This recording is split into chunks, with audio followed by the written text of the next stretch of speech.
रात बिल्कुल अंधेरी थी। आसमान में एक भी तारा नहीं था और चारों ओर घना अंधेरा छाया हुआ था। तेज हवा चल रही थी, पेड़ों की पत्तियां सरसराहट कर रही थीं और हवा की आवाज से माहौल और भी डरावना हो गया था। बारिश महल की दीवारों से टकरा रही थी। पानी की बूंदें पत्थरों पर गिरकर एक अजीब सी ध्वनि पैदा कर रही थीं। ये उस तरह की रात थी जब परछाइयां नाचती हैं और राज फुसफुसाते हैं। हर कोने में एक रहस्य छुपा हुआ था। गांव के ऊपर एक ऊंची पहाड़ी पर ड्रैकुला का महल था। यह महल अपने आप में एक रहस्य था जो सदियों से खड़ा था। यह कहानियों की जगह थी, डर की जगह। यहां की हर दीवार, हर कोना एक कहानी कहता था। एक ऐसी जगह जहां कुछ भी हो सकता है। यहां की हवा में भी एक अजीब सी बेचैनी थी। नीचे वाले गांव वाले महल से अजीब आवाजें आने की बात करते थे। वे कहते थे कि रात के समय महल से चीखें सुनाई देती थीं। वे सबसे ऊंचे टावर के चारों ओर चमगादड़ों के घूमने की बात करते थे। ये चमगादड़ मानो महल के रक्षक थे। वे खुद ड्रैकुला की बात करते थे, जो रात का एक जीव था जिसके पास उनकी समझ से परे ताकतें थीं। वे कहते थे कि ड्रैकुला अमर था और उसकी भूख कभी खत्म नहीं होती थी। हालांकि आज रात कुछ अलग थी। आज रात महल में एक अजीब सी शांति थी जो पहले कभी महसूस नहीं हुई थी। आज रात तो मानो परछाइयां भी अपनी सांसें रोककर बैठी थीं। हर चीज स्थिर थी, जैसे किसी बड़े घटना का इंतजार कर रही हो। ड्रैकुला के महल में कुछ होने वाला था, कुछ अनपेक्षित, एक ऐसा रहस्य जो आज रात खुलने वाला था। महल के अंदर ड्रैकुला बेचैन था। सदियों से वह इस महल में रह रहा था, लेकिन आज कुछ अलग था। वह अपने भव्य हॉल में चहलकदमी कर रहा था, जैसे कि किसी अदृश्य शक्ति ने उसे चलने पर मजबूर कर दिया हो। उसका लंबा काला केप उसके पीछे बिल्लो रहा था, जैसे कि वह भी उसकी बेचैनी को महसूस कर रहा हो। उसकी आंखें, जो आमतौर पर ठंडक से भरी होती थीं, आज उनमें एक अलग चमक थी। एक अपरिचित भावना से झिलमिला रही थी, बोरियत। यह भावना उसके लिए नई थी। सदियों के जीवन ने उसे थकाना शुरू कर दिया था। वह अब इस एक रास्ता से ऊब चुका था। मेरे पास शक्ति है, मैं अजेय हूं, मेरे पास दौलत है, मेरे पास अमरता है, लेकिन क्या यह सब पर्याप्त है? लेकिन इन सब का क्या मतलब है अगर कोई चुनौती नहीं है, कोई उत्साह नहीं है? क्या यह जीवन जीने लायक है? वह कुछ नया चाहता था, कुछ ऐसा जो उसके अस्तित्व की एक रास्ता को तोड़ दे। वह खिड़की के पास रुक गया बाहर की दुनिया को देखने के लिए। वह खिड़की के पास रुक गया, तूफान से तबाह रात को देख रहा था। शायद इस तूफान में कुछ नया हो। तूफान से तबाह रात को देख रहा था। बिजली के एक बोल्ट ने आकाश को चीर दिया। बिजली के एक बोल्ट ने आकाश को चीर दिया और पल भर के लिए नीचे प्राचीन पेड़ों की टेढ़ी मेढ़ी शाखाओं को रोशन कर दिया। पल भर के लिए नीचे प्राचीन पेड़ों की टेढ़ी मेढ़ी शाखाओं को रोशन कर दिया। ड्रैकुला की छाती में एक गड़गड़ाहट गूंज उठी। ड्रैकुला की छाती में एक गड़गड़ाहट गूंज उठी। ये एक नई शुरुआत का संकेत था। आज रात मैं अपना मनोरंजन खुद करूंगा।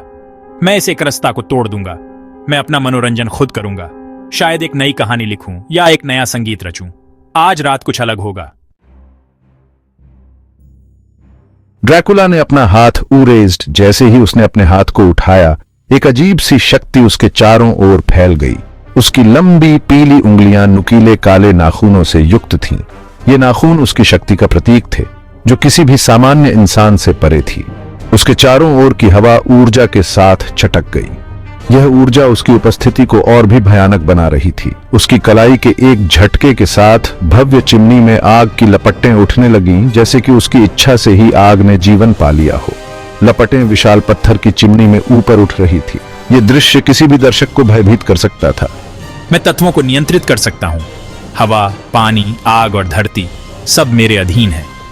चमगादड़ में बदल सकता हूं, रात के अंधेरे में उड़ सकता हूं और किसी को भी बिना किसी चेतावनी के पकड़ सकता हूं। रात के जीवों को आदेश दे सकता हूं। भेड़िए, चमगादड़ और अन्य रात्रिचर जीव मेरे साथी हैं। मेरी शक्तियां विशाल हैं, उन पर मेरा नियंत्रण पूर्ण है। मैं जो चाहूं कर सकता हूं और कोई भी मुझे रोक नहीं सकता।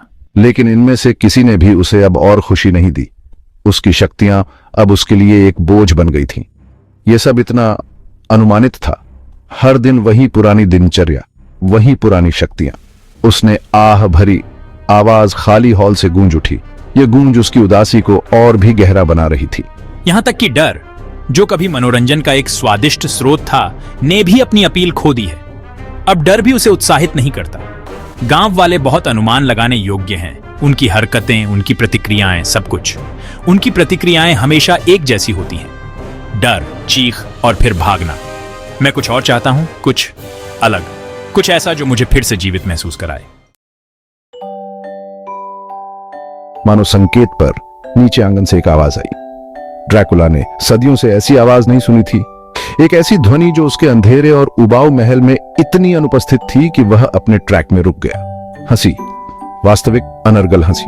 कोई मेरे आंगन में हंस रहा है, और सिर्फ हंसना ही नहीं, आवाज लापरवाह है, लगभग मजाक उड़ा रही है। यह उसके महल के पूरे वातावरण के लिए एक अपमान था। सभी चीजों पर उसके प्रभुत्व के लिए एक चुनौती थी जो अंधेरे और गंभीर थी। उत्सुक ड्रैकुला खिड़की की ओर बढ़ गया। उसे यह देखना था कि किसकी हिम्मत है कि वह उसके दायरे में ऐसी आवाज लाए। उसने आंगन में झांका, उसकी जिज्ञासा शांत हुई। मैले आंगन में हड्डियों तक भीग गया, फिर भी तूफान से बेखबर एक व्यक्ति खड़ा था। एक व्यक्ति ड्रैकुला के दायरे में उतना ही अनुपस्थित था जितना कि एक क्रिप्ट में सनशाइन की रे। यह एक जोकर था। उसने रंगों के एक दंगे में कपड़े पहने थे। उसका मेकअप अतिरंजित और हास्यपूर्ण था। उसने 3 गेंदों को हथकंडा दिया, उन्हें हवा में ऊपर उछाला। उसकी हरकतें तरल और अभ्यास की हुई थीं। बारिश के बावजूद उसकी मुस्कुराहट दिखाई दे रही थी, चौड़ी और शरारती। वह अराजकता, हाँ लॉफ्टर का प्राणी था, हर उस चीज का जो ड्रैकुला नहीं था। और फिर भी जोकर की दुस्साहसिक उपस्थिति के बारे में कुछ ऐसा था जिसने काउंट को गुस्सा और मोहित दोनों कर दिया।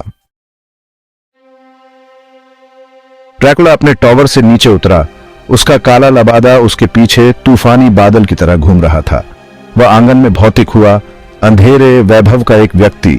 उसकी निगाहें हंसते हुए जोकर पर टिकी हुई थीं। जोकर ने बाजीगरी करना बंद कर दिया। गेंदें चुपचाप कीचड़ में गिर गईं। उसने ड्रैकुला का सामना करने के लिए मुड़कर देखा। उसके सामने खड़ी आकृति को देखकर उसकी मुस्कुराहट चौड़ी हो गई। जोकर की आंखों में एक चुनौती चमकी, काउंट द्वारा आसानी से स्वीकार की गई चुनौती। बिना एक शब्द कहे ड्रैकुला ने अपना हाथ उठाया। हवा तेज हो गई, उनके चारों ओर घूम रही थी। पेड़ों से पत्तियां फट गईं, आंगन के ऊपर एक भंवर बन गया। जोकर झुकने के बजाय केवल अपना सिर पीछे झुकाकर हंस पड़ा। अच्छा, देखो बिल्ली क्या खींच कर लाई है, या मुझे कहना चाहिए बल्ला। ड्रैकुला ने सदियों में पहली बार मनोरंजन की एक झिलमिलाहट महसूस की। ये प्राणी, ये विदूषक या तो अविश्वसनीय रूप से बहादुर था या अविश्वसनीय रूप से मूर्ख, शायद दोनों।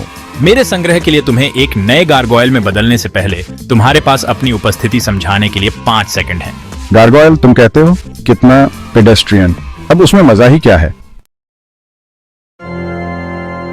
रात एक अजीबोगरीब लड़ाई का मंच बन गई। ड्रैकुला अंधेरे का स्वामी बनाम जोकर अराजकता का एजेंट। मंत्रों का मुकाबला वाक्यों से किया जाता था, भ्रमों का प्लेटफॉल से। जोकर फुर्तीला और तेज तर्रार ड्रैकुला द्वारा उसे फिराने या नियंत्रित करने के हर प्रयास को चकमा दे गया। ऐसा लग रहा था कि वह वैम्पायर के बटन दबाकर खुश हो रहा है। उसकी हंसी महल के हॉल से एक दुष्ट राग की तरह गूंज रही है। ड्रैकुला ने खुद को सदियों से नहीं देखे तरीकों से प्रतिक्रिया करते हुए पाया। वह भौंका, वह हाँफने लगा, उसने चकित भी किया। जोकर की हरकतें चिड़चिड़ी होने के साथ साथ अजीब तरह से ताजा भी थीं। जैसे जैसे रात ढलती गई, ड्रैकुला ने खुद को अपने पहरे को कम करते हुए पाया। जोकर ने अपने अथक अच्छे हास्य और अप्रत्याशित स्वभाव के साथ काउंट के सदियों पुराने रिजर्व को दूर कर दिया था। उसने खुद को जोकर के साथ हंसते हुए पाया। उसकी हंसी हॉल से गूंज रही थी। प्राचीन महल में एक ध्वनि लंबे समय से भुला दी गई थी। सदियों में पहली बार ड्रैकुला ने वास्तव में जीवित महसूस किया। बाहर तूफान थम गया था। भोर की पहली रेयें महल की खिड़कियों से झांक रही थीं। जोकर, उसका मेकअप थोड़ा धुंधला हुआ, अपनी कुर्सी पर वापस बैठ गया। उसके चेहरे पर एक संतोषजनक मुस्कुराहट थी। उसने वह हासिल कर लिया था जो किसी और ने नहीं किया था। उसने ड्रैकुला को हंसाया था। ड्रैकुला ने एक ऐसी शालीनता के साथ जो उसने सदियों से प्रदर्शित नहीं की थी, जोकर को अपने महल में एक स्थायी स्थान प्रदान किया। उसने महसूस किया कि उसे अपने जीवन में जोकर जैसे किसी की जरूरत है, कोई ऐसा जो उसे चुनौती दे सके, उसका मनोरंजन कर सके और उसे याद दिला सके कि अंधेरे में भी हंसी के लिए हमेशा जगह होती है। और इसलिए जोकर रुका रहा। महल एक बार फिर हंसी से गूंज उठा और ड्रैकुला भयावह पिशाच की कथा ने एक अप्रत्याशित और प्रफुल्लित करने वाला मोड़ ले लिया, क्योंकि हर किसी के जीवन में थोड़ी हंसी की जरूरत